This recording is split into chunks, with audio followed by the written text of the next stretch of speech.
When Andre Dobbs first met Jovan, the boy was 5 years old and hiding behind his mother's legs with a toy fire truck clutched in both hands. The truck was missing a wheel, and Jovan kept turning it over as if the answer to the broken thing might be underneath. Andre noticed that before he noticed the boy's eyes, before he noticed the suspicion in them, before he understood that a child could study a man the way a grown man studies a storm cloud, Venus stood in the doorway of her small duplex, embarrassed by the peeling paint on the porch rail and the stack of unpaid envelopes tucked beneath a refrigerator magnet behind her. She had invited Andre over for dinner because he had been patient for 4 months, because he had never pushed, because he had looked at her son's picture on her desk at the clinic and asked his name before he asked if she was free on Saturday. "This is Mr. Andre," Venus said softly. Jovan looked at Andre's shoes. "Are you fixing the sink?" Andre smiled. "Not unless it's broken." "Everything breaks here," Jovan said, not bitterly, just honestly, the way children tell the truth before they learn which parts make adults flinch. Andre did not laugh. He crouched so he was eye level with the boy. "Then I guess it's good to know how to fix things." That was the first promise Andre ever made to Jovan, though none of them understood it as one. He was 32 then, a warehouse supervisor who believed in schedules, clean shirts, and being early. He had no children of his own. His father had died when Andre was 16, leaving behind a toolbox, a mortgage his mother could barely manage, and a lesson that had shaped him more than grief. A man's absence becomes a bill somebody else has to pay. 5 years before that dinner, Andre had been a different kind of man, or at least a man trying desperately to become different. Back then, people on certain blocks knew him as Strap, a name he had earned the wrong way and shed with difficulty. He had sold drugs out of apartment stairwells, carried cash folded tight in rubber bands, and moved through the neighborhood with the hard walk of someone who believed fear was the same as respect. He had been quick with his mouth, quicker with his hands, and proud of surviving places that were slowly killing everyone who mistook survival for victory. His exit from the streets had not been clean or heroic. It had started with a winter night, a deal gone wrong, and gunfire cracking through an alley behind a corner store. Andre lived because he ran. A boy he had known since middle school did not. For months afterward, Andre woke up hearing footsteps in snow and seeing the red smear on white pavement. What frightened him most was not death. It was realizing how easily he had learned to leave people behind. The next morning he walked into his mother's kitchen with $20,000 in dirty money and put it on the table like an offering. She did not touch it. She looked at him with eyes swollen from years of praying him home and said, "If God let you live, then live like he meant it." That sentence became the first rule of his new life. Not the easiest rule, not the one he always wanted, but the one that followed him into every job interview, every night class, every lonely Friday when old friends drove by with windows down and music loud enough to make temptation sound like belonging. For 5 years he rebuilt himself one ordinary humiliation at a time. He swept warehouse floors for men who did not know his old name. He worked double shifts for checks smaller than the cash he once wasted in a weekend. He sat in church basements and listened to other men admit what they had done. He learned that repentance was not a speech, it was a pattern. By the time he met Venus, the streets were behind him, but not far enough behind that he could pretend he did not still know their language. Venus's ex, Devon Price, had mastered absence until it looked like style. He appeared in Jovan's life the way weather appeared on a holiday, disruptive, dramatic, impossible to schedule. Sometimes he came with sneakers 2 sizes too big, or a remote control car without batteries. Sometimes he came with nothing but a grin, a new chain, and stories about money he was about to make. He called himself a hustler, though Venus called him unemployed whenever the child support office called her again to say there was nothing to garnish. In those early years, Jovan did not know the difference between reliability and excitement. Reliability was Andre cutting his sandwich into triangles, checking homework, replacing the broken wheel on the fire truck, teaching him how to ride a bike in the church parking lot after work. Excitement was Devon roaring up in a borrowed car, honking twice, calling him little man, and making Venus's mouth tighten before she opened the door. Andre told himself not to compete. A child should not have to choose between the man who gave him life and the man who packed his lunch. So Andre stood back when Devon showed up. He let Jovan run outside. He listened when the boy came home, repeating Devon's jokes, Devon's slang, Devon's wild promises about amusement parks and football games, and a room at his place that did not exist. At night, when Jovan slept, Venus sat at the kitchen table with her head in her hands. "He does this every time," she would say. "He gets him all wound up and disappears. Then I'm the bad one when I have to explain why he isn't coming." Andre would pour her tea, not because tea fixed anything, but because his mother had taught him that hands needed something useful to do when the heart had no solution. "We'll keep steady," he would say. "You say that like steady wins." "It doesn't always win loud," Andre said, "but it lasts." By the time Jovan turned 10, Andre had become the shape of daily life. He was the alarm at 6:30, the cereal bought before it ran out, the hand on the back of Jovan's bicycle seat, the voice from the bleachers telling him to keep his eye on the ball. He was also the man who said no. "No, you cannot talk to your mother that way. No, you cannot bring home a report card full of missing assignments and pretend school does not matter. No, you cannot stay out after the streetlights come on just because Devon said boys need freedom." Those rules were not born from comfort. They were Andre's barricades against a life he understood too well. He had watched boys become runners before they became men, watched older dealers praise loyalty while placing danger in younger hands, watched the neighborhood turn fatherless anger into labor. When Jovan pushed against curfews and chores, Andre heard more than attitude. He heard the first notes of an old song, one that had almost buried him. "My dad lets me," Jovan snapped one evening after Andre took away his game controller for lying about homework. Andre felt the sentence land, but he kept his face still. "Your dad isn't here right now. I am." Jovan's eyes flashed. "You're not my dad." The kitchen went quiet except for the refrigerator humming. Venus, standing by the stove, turned with a wooden spoon in her hand. "Jovan." "What?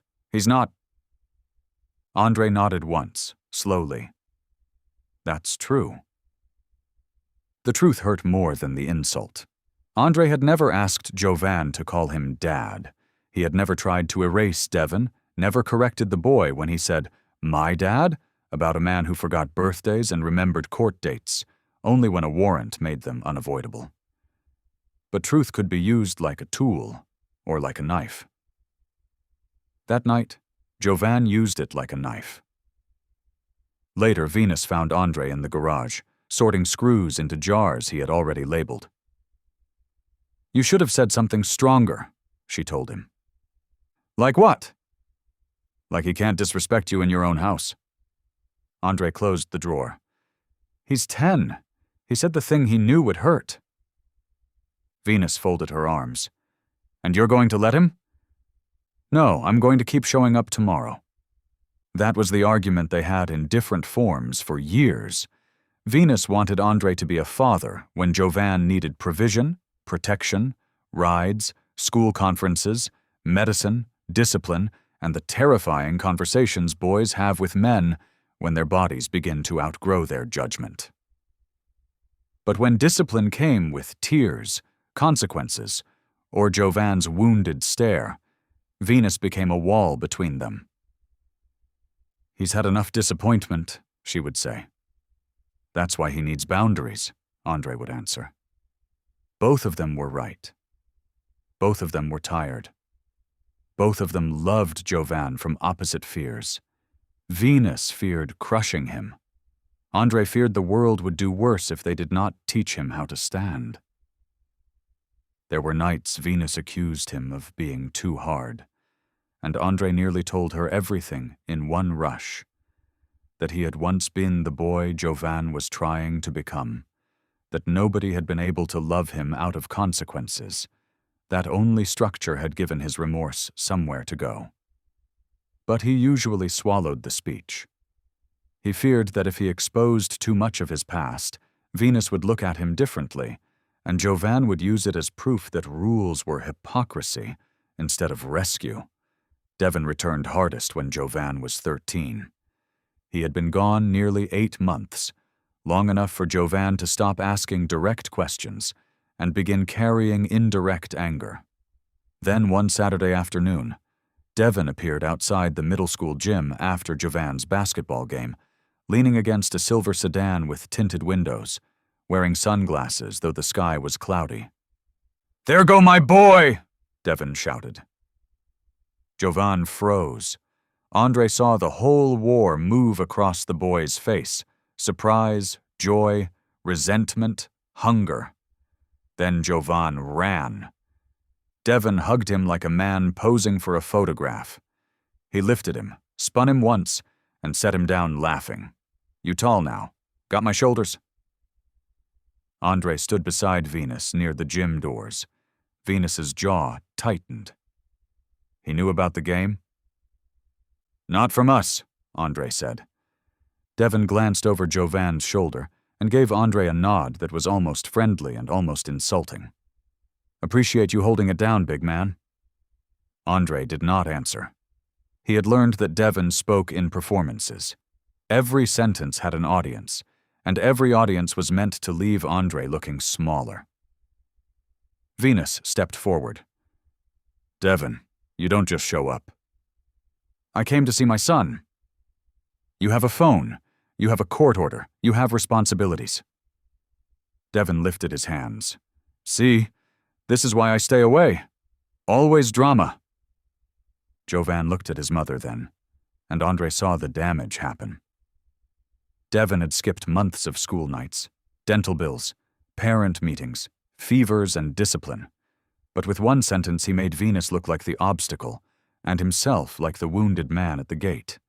That afternoon, Devon bought Jovan new sneakers, a phone Venus could not afford, and a cheesesteak from a place across town. He dropped him home 3 hours late. Jovan walked in glowing. "Your mother was worried," Andre said. "I was with my dad." Andre looked at the new phone in Jovan's hand. "You know the rules. Phones get checked in at 9 on school nights." Jovan laughed without humor. "That's your rule." "It's the house rule." "Then maybe I don't want to live in your house." Venus stepped between them before Andre could answer. "Enough. Everybody calm down." Andre looked at her, and something weary passed between them. He loved her. He loved Jovan. But love, he was learning, did not prevent people from undoing each other's work with the best intentions. The summer Jovan turned 16, the house felt like a courtroom where everyone had already been found guilty. Andre worked overtime because the mortgage had gone up. Venus took extra shifts at the clinic. Jovan drifted between home, Devon's promises, and boys from the neighborhood who wore loyalty like armor and trouble like perfume. Andre noticed money missing first in small ways. $20 from the jar near the washing machine. Change from the console of his truck. Venus said maybe she had used it. Andre wanted to believe her because the alternative had a name and a bedroom down the hall. Then, on a humid Friday morning, Andre opened the top drawer of the bedroom dresser and found the bank envelope empty. $860, counted twice the night before, was gone. Venus sat on the bed when he told her, one hand pressed to her mouth. No. His window is open, Andre said. No. Venus. She stood too quickly. Don't say it like that. Don't make him into some criminal. Andre's voice cracked despite his effort. He stole the mortgage money. They found a note under Jovan's pillow. 3 lines written in a rush. I'm gone. Don't look for me. Tell Andre he can keep his rules. For 2 days they looked anyway. Andre drove alleys and parks and gas stations. Venus called hospitals, cousins, old friends, Devon. Devon did not answer until Sunday night. He's 16, Devon said over music and laughter. He needs to become a man. He is a child, Venus shouted. Andre stood behind her, listening to the man who had dodged jobs to dodge support, explain manhood.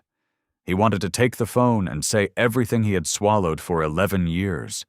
Instead, he reached for Venus's free hand and held it while Devon made excuses that sounded like smoke.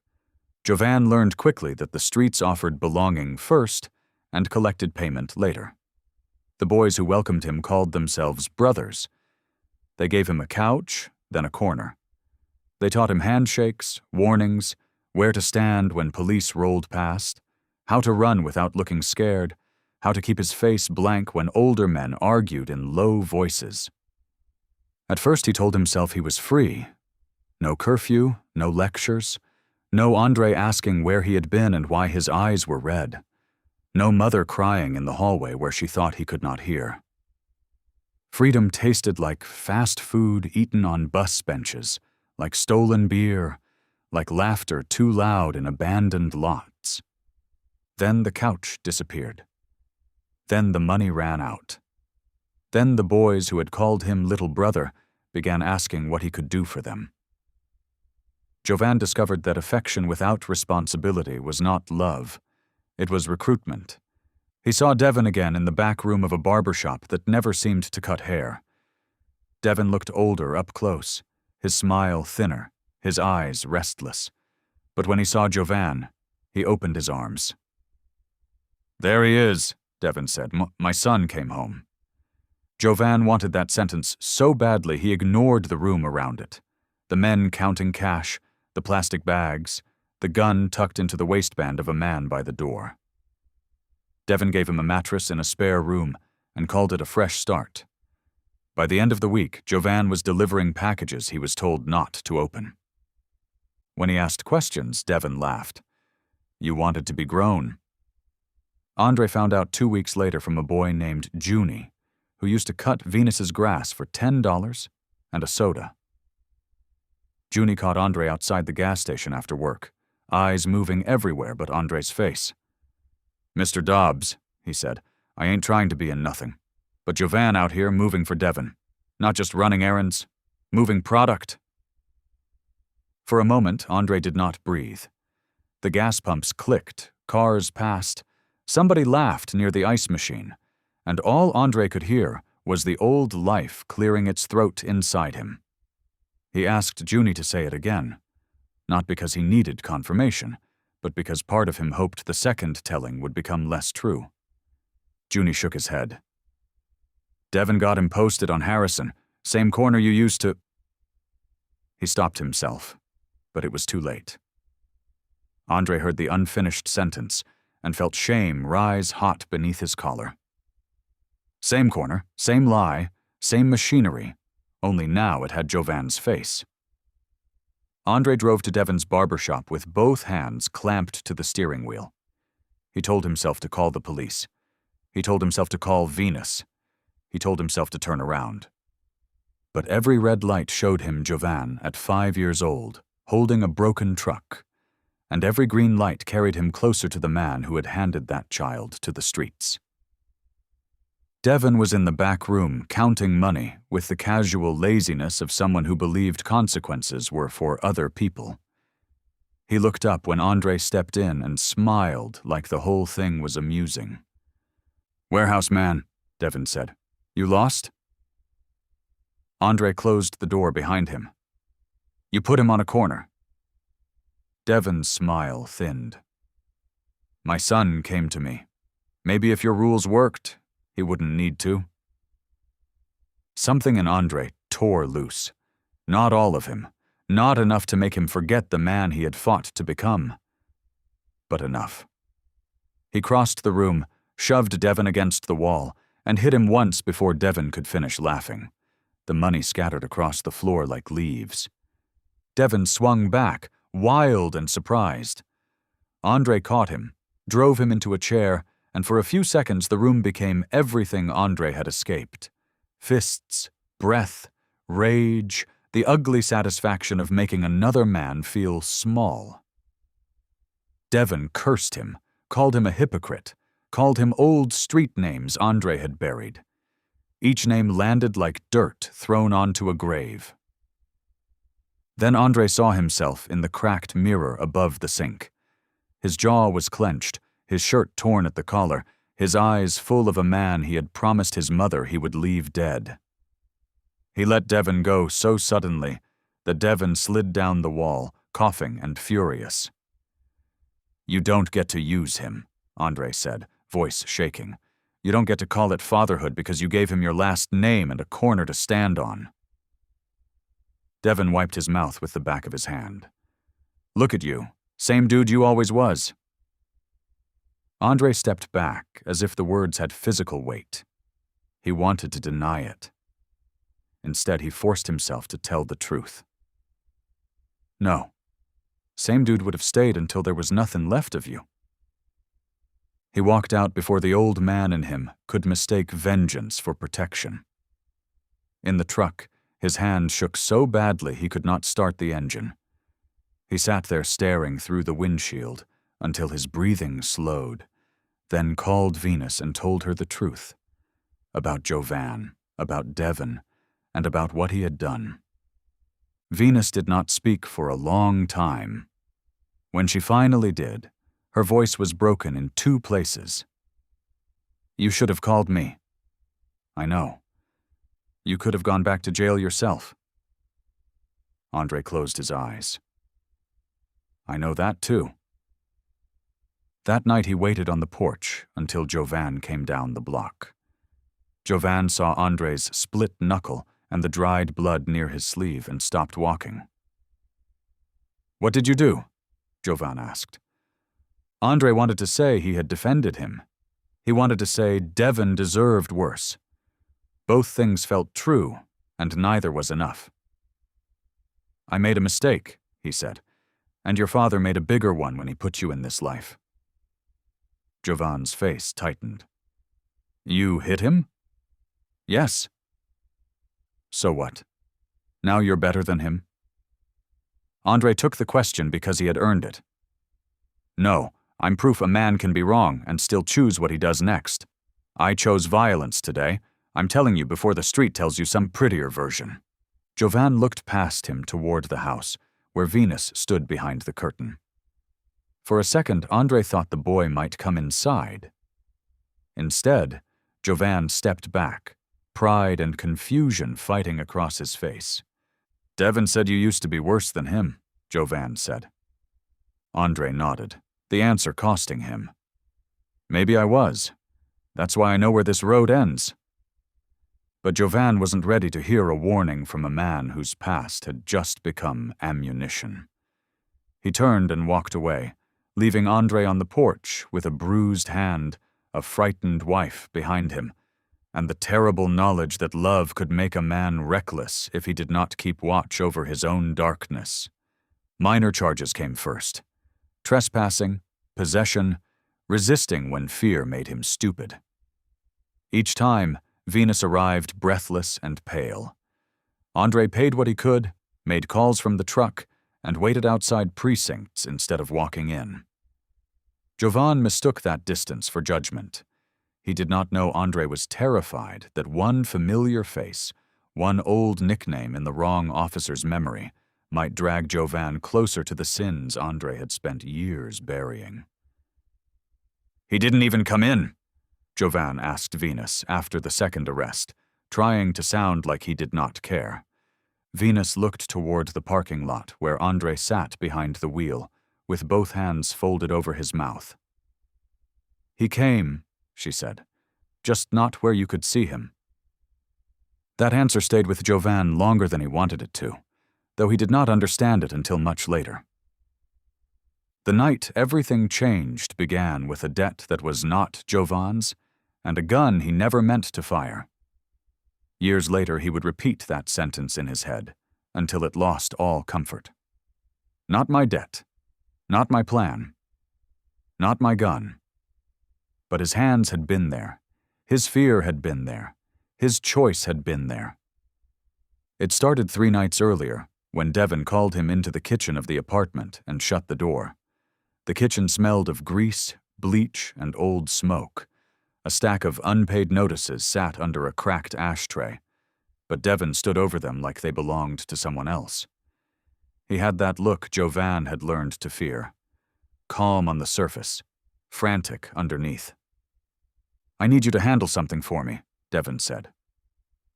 Jovan was 17 by then, old enough to know the question underneath the request, and young enough to still want his father to need him. "What kind of something?" Devon did not answer directly. He said a man named Rico had been disrespecting him, taking money, talking too loudly about things that were supposed to stay quiet. He said nobody was asking him to hurt anyone. He said Jovan only needed to ride along, stand there, show loyalty. Every sentence was shaped to sound smaller than it was. "You my son," Devon said, tapping Jovan's chest with 2 fingers. "People need to know that means something." That was the hook. Not money, not fear, not even the street name Jovan had been trying to earn. My son. Devon had withheld the words for so long that when he finally used them, Jovan mistook them for love. On the night of the shooting, Jovan rode in the back seat of a dark sedan with 2 older boys from the crew. One of them, Tone, kept bouncing his knee. The other, Damien, passed a handgun wrapped in a sweatshirt across the seat and told Jovan to hold it until they got out. Jovan stared at the bundle. "Why I got to hold it?" "Because you clean," Damien said, "and because your pops said you solid." The word solid pinned Jovan in place. He thought of Andre saying, "Call me if you need a ride," months earlier, his voice tired but open. He thought of deleting the number from his phone and saving it again under a fake name, because some part of him had not been as brave as he pretended. Then he took the sweatshirt. They found Rico outside a corner store with bars on the windows and lottery signs taped to the glass. The street was wet from an earlier rain, reflecting the red and green glow of the store sign. Jovan remembered the bell over the door, a woman buying milk, a child tugging at a sleeve, ordinary life continuing inches from ruin. Tone got out first. Damien followed. Jovan stepped onto the sidewalk with the gun heavy under the sweatshirt, his heart beating so hard he could feel it in his teeth. Devon was not there. That should have told him everything. The man who demanded loyalty had sent his son to prove it without standing beside him. Years earlier, Andre had stood where Jovan stood now, holding something dangerous for someone older who had called it trust. That memory lived in his bones, though Jovan did not know it yet. Andre knew how easily a man could turn a boy's hunger for approval into a weapon, and then disappear before the sirens came. The argument started as words. Rico laughed when Tone mentioned Devon's name. He said Devon owed more than he was owed. He said Devon hid behind kids because grown men knew better. Jovan felt the insult land on him, though it belonged to his father. "Don't talk about him," Jovan said. Rico turned toward him with a sad little smile, like he recognized the shape of a boy being used. "You don't even know what you're defending." Then everything moved too quickly. Tone shoved Rico. Rico shoved back. Damien yelled. Someone reached. Jovan pulled the gun from the sweatshirt because fear had outrun thought. He meant to scare them apart. He meant to prove he was not the weak one, not the kid still waiting for a father's approval. The gun went off once. The sound did not match movies. It was smaller and worse, a cracking burst that emptied the street of every other noise. Rico staggered backward into the store window. The woman inside screamed. Jovan saw blood darken Rico's jacket and felt the world separate into before and after. "Run!" Damien shouted. Jovan ran because everyone else ran, but part of him remained on that sidewalk with Rico's hand pressed to his side and the store bell ringing wildly as someone called for help. He dropped the gun 2 blocks away behind a dumpster, then vomited in an alley, while Tone cursed him for panicking. By dawn, detectives had the store video, a witness description, and enough names from the neighborhood to start knocking on doors. Jovan was arrested in Devon's apartment wearing yesterday's clothes. Devon was gone before the police arrived. A man was shot outside a corner store and survived by inches. Jovan was arrested before sunrise. Attempted murder, conspiracy, weapons charges. The words entered Venus's kitchen through a public defender's tired mouth and rearranged the air. The victim's name was Rico Alvarez. He survived emergency surgery, but the bullet had torn through enough of his body to make survival feel like an accusation. The prosecutor called the shooting intentional. Jovan's lawyer called it panic, recklessness, a terrible split-second decision by a teenager who had been placed in a situation designed by adults. None of the words changed the fact that Rico nearly died. Venus made a sound Andre had never heard from her before. It was not a scream. It was the sound of a mother falling through herself. "Where's Devon?" Andre asked. Nobody knew. Devon's phone went dead. His apartment emptied overnight. Men who had slapped Jovan on the back 2 days earlier forgot his name. The biological father who had taught him to distrust structure vanished the moment structure was the only thing that might save him. Andre and Venus hired a lawyer by draining savings meant for repairs, selling Andre's old motorcycle, and borrowing against a future already crowded with bills. Venus sat in court with a folder full of certificates Jovan had earned before the world knew him by a case number. Andre paid the lawyer, drove Venus to hearings, waited in hallways when he could, and sometimes stayed in the truck across the street with his jaw locked and his Bible unopened on the passenger seat. It was not cowardice, though it felt like it. Andre knew men in that courthouse, not friends anymore. Not even enemies exactly, but names from a life that had left fingerprints on police reports and sealed files. He had never been convicted of the worst things he had done. That did not make him clean. He feared that if detectives or prosecutors started asking why Andre Dobbs was so invested in Jovan Price, they might find old corners, old associates, old stories, and decide Jovan was not a frightened teenager used by Devon, but the next branch of Andre's buried tree. So Andre loved from a distance that looked like absence. He paid retainers. He signed checks. He spoke to the lawyer late at night from the garage. He told Venus which questions to ask and which names not to volunteer. Then he hated himself for making caution look so much like abandonment. Andre understood the case with a terrible intimacy. He knew the difference between a mastermind and a scared boy being used. But he also knew the courts did not weigh heartbreak the way mothers did. His own second chance had come before a body fell in front of him, before a prosecutor could build a life sentence out of his worst night. Jovan's second chance would have to be fought for in public, paid for in money they did not have, and protected from every shadow Andre's past could cast over it. Jovan saw them from the defense table and looked away. Shame had made him proud again. He hated the orange jumpsuit. He hated the chains. He hated Andre for seeing him in them. He hated Devon for not being there, but that hatred had nowhere to go because Devon had left no address. The plea came after months of hearings. Aggravated assault, 5 years. The lawyer called it a victory. Venus cried like it was a funeral with a return date.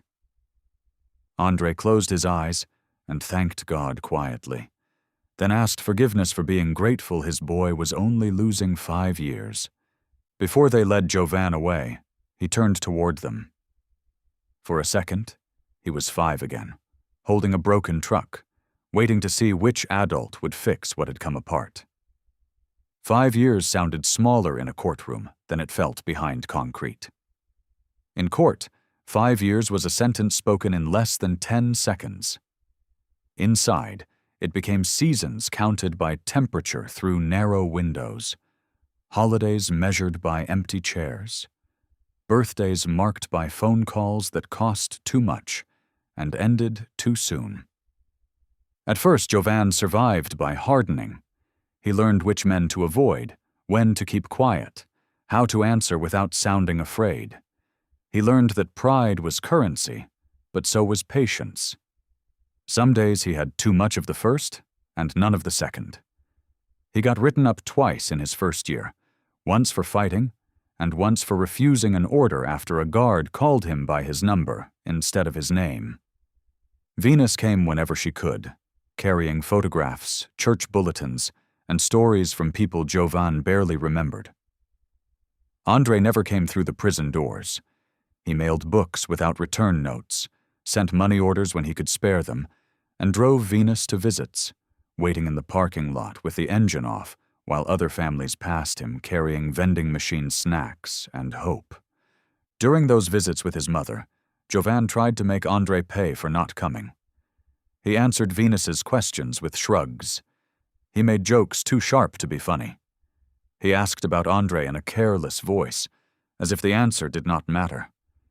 "He drove me here," Venus would say. "He's outside." Jovan would nod like that meant nothing. Then he would go back to his unit and spend the night furious that part of him had wanted Andre to walk in anyway. Andre told Venus the truth only once, in the prison parking lot during Jovan's first year. "If they connect him to me, even by rumor, they'll stop seeing Devon's hand in this and start seeing mine," he said. "I can't give them a reason to make my past his future." Venus hated the logic because it sounded too close to abandonment, but she knew fear when she heard it. Andre was not afraid of being exposed for himself. He was afraid the system would punish Jovan for standing too near a man who had once deserved punishment. The third year changed him. Not all at once. No revelation split the ceiling open. It happened in small humiliations and smaller mercies. A man named Mr. Harlan, who ran the prison education program, handed Jovan a grammar workbook and said, "You talk like somebody who thinks fast. Learn to write like it." Jovan laughed in his face, then took the workbook anyway. He earned his GED. He read books he would have mocked at 16. He wrote letters to his mother and tore up half of them because apology looked weak on paper, until he learned that truth often does. The first letter he actually mailed was short. "Mama, I don't know how to fix what I did. I know saying sorry is too small. But I am sorry. Tell Andre I remember the truck." Venus called Andre at work when the letter arrived. She could barely read it aloud. Andre stood in the warehouse office with one hand against the wall and listened to the sentence about the truck twice. "He remembers," Venus whispered. Andre closed his eyes. He always did. Jovan came home on a gray morning in March with a plastic bag of belongings, a release packet, and shoulders that seemed both broader and smaller than Andre remembered. Venus cried before she reached him. She held his face in both hands and said his name like she was checking whether it still belonged to him. Andre stood a few steps back. He wanted to hug him. He wanted to ask if he was hungry. He wanted to say, "I missed you," but the words felt too fragile for the parking lot outside a prison gate. Jovan looked at him. "Mr. Andre." The old name cut and healed at the same time. Andre nodded. "You ready to go home?" Jovan looked past them toward the road. "If home still wants me." Venus's answer was immediate. "Don't say that." Andre's answer came slower, not because he doubted it, but because he knew it needed the weight of truth. Home wants you. Home also has rules. For the first time in years, Jovan did not argue. "I figured." The ride back was quiet. The neighborhood looked smaller than Jovan remembered, as if his memory had exaggerated every corner that once seemed powerful. The house looked the same, except for new porch railings and a young maple tree in the yard. Andre had planted it during Jovan's second year away because Venus said she needed to watch something grow. Inside, Jovan's old room had been cleaned but not preserved. There were fresh sheets, a desk, a lamp, and a framed certificate Venus had copied from the prison program newsletter. His old posters were gone. So were the hiding places where he had once tucked stolen bills and angry notes. The room did not pretend time had stopped for him. It offered something harder. A place to begin again. Freedom was not freedom at first. Freedom was probation appointments, job applications that went cold when he checked the felony box, curfews, drug tests, bus rides, and the pressure of everyone watching to see whether he would become a headline again. Andre drove him to interviews when his shift allowed it. When Jovan missed one because he overslept, Andre did not shout.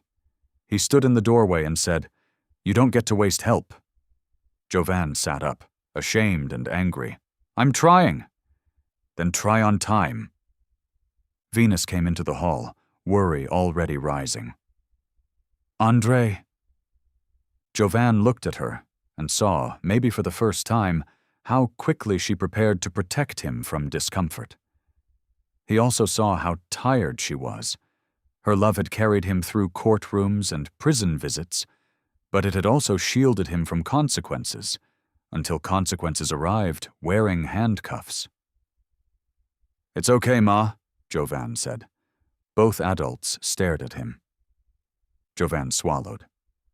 He's right. It was not an apology, not yet. But it was a door opening. 2 months later, Andre got him part-time work at the warehouse. Not as a favor, Andre made clear, but as an opportunity with witnesses. Jovan swept floors, loaded pallets, and learned the ache of honest money. On Fridays, when his first checks came, he gave Venus something for groceries and put cash in an envelope marked mortgage. Andre watched Jovan sweep warehouse dust into neat gray piles and remembered his own first months after quitting the streets. He had hated the ache in his back, hated supervisors correcting him, hated earning honest money so slowly. But slow money had taught him something fast money never had: how to sleep. He wanted Jovan to learn that, too. Not because a job could erase the past, but because work could give a man a daily reason not to return to it. Andre found the envelope one night on the kitchen table. Inside was $80 and a note. "I know it doesn't cover what I took. I'm going to keep paying." Andre folded the note and put it in the same drawer where the missing envelope had once been. Devon appeared again in the 7th month of Jovan's release, because men like Devon seemed to know when healing became visible. He pulled up outside the warehouse near quitting time. Older now, thinner, still wearing charm like borrowed jewelry. "Little man," Devon called. Jovan stopped with his lunch bag in his hand. For years, those 2 words had been a hook in his chest. They had pulled him across rooms, across rules, across good sense. This time they sounded small. Devon spread his arms. "I heard you was home. I've been trying to reach you." Jovan thought of phones that went dead, apartments emptied overnight, court dates attended by everyone except the man who had called him son when it was convenient. He thought of Andre in the truck outside courthouses and prison gates, Andre paying lawyers with money he did not have, Andre sending books without signing his name, Andre staying close enough to carry them and far enough, he later learned, to keep his old sins from becoming Jovan's burden. "You knew where I was," Jovan said. Devon's smile twitched. "Man, it was complicated." "No," Jovan said. "It was simple. You left." Devon looked past him and saw Andre coming out of the warehouse. His expression hardened in the old way. "So that's how it is? He got you talking like him now?" Jovan turned. Andre had stopped a few yards away, close enough to help, far enough to let Jovan choose. That was Andre's gift, Jovan realized. Not control, not ownership, presence. "No," Jovan said, facing Devon again. "He got me living like me." Devon scoffed, but the sound had no power left. "You really forgot who your father is." Jovan looked at him for a long moment. He saw the blood between them, undeniable and unfinished. He saw the boy inside himself, who had once chased that blood like it could become a home. Then he saw something else. Fatherhood was not a title a man could pick up whenever he wanted to feel important. It was a road. It was repetition. It was bills, boundaries, late nights, hard truth, and coming back after being hurt. "I didn't forget," Jovan said. "I finally learned." He walked past Devon and did not look back. At the truck, Andre unlocked the doors. Jovan stood beside him, suddenly unsure what to do with all the years between them. "I owe you more than money," Jovan said. Andre kept his eyes on the keys in his hand. "You don't have to pay me back by suffering." "Then how?" Andre looked at him then. His face was older. So was Jovan's. "Live. Tell the truth. Stay when it gets hard." Jovan nodded, but the nod broke into something else. He stepped forward and hugged Andre with the awkward force of a grown man learning how to be someone's son. Andre froze for half a second, then wrapped both arms around him. Neither of them said the word father. They did not need to. Some words are too small for what a man proves over years. Years later, when Jovan spoke to young men at a re-entry center on Thursday nights, he never began with prison. He began with a broken toy fire truck. He told them about the man who fixed it, the man he resisted, insulted, and ran from. He told them about confusing attention with love and mistaking chaos for manhood. He told them that blood could explain where you came from, but it could not excuse where you chose to go. Sometimes Andre sat in the back row, pretending he was only there to help stack chairs. Venus sat beside him, her hand folded over his, watching their son stand in front of boys who wore the same anger Jovan once wore. "The streets gave me a name," Jovan would say. "Jail gave me a number. But the people who loved me gave me a way back to myself." Afterward, Andre would claim Jovan talked too long. Jovan would tell him he was just jealous because nobody came to hear warehouse stories. Venus would laugh, and for a moment the years they lost would not disappear, but they would loosen their grip. The maple tree in the yard grew tall enough to shade the porch. Beneath it, Jovan sometimes found Andre in the evenings, sitting with a glass of iced tea, watching the street as if keeping guard over everything that had survived. One night Jovan sat beside him and said, "You know, when I was little, I thought fixing things meant making them like new." Andre looked at the tree, then at the house, then at the man Jovan had fought to become. "No," he said. "Most times fixing means making something strong enough to keep going." Jovan leaned back in the chair and let the evening settle around them. He had spent half his life chasing the father who came and went like weather. It took him years to recognize the man who had been climate, steady, shaping, always there. And at last, with the porch light glowing behind them and the maple leaves moving softly overhead, Jovan understood that being loved had not saved him from every consequence. It had done something better. It had given him somewhere to return when he was ready to become worthy of it. If you enjoyed this story, please like and subscribe. You don't want to miss more stories on my channel. Don't forget to tell a friend to tell a friend. Thank you for your support.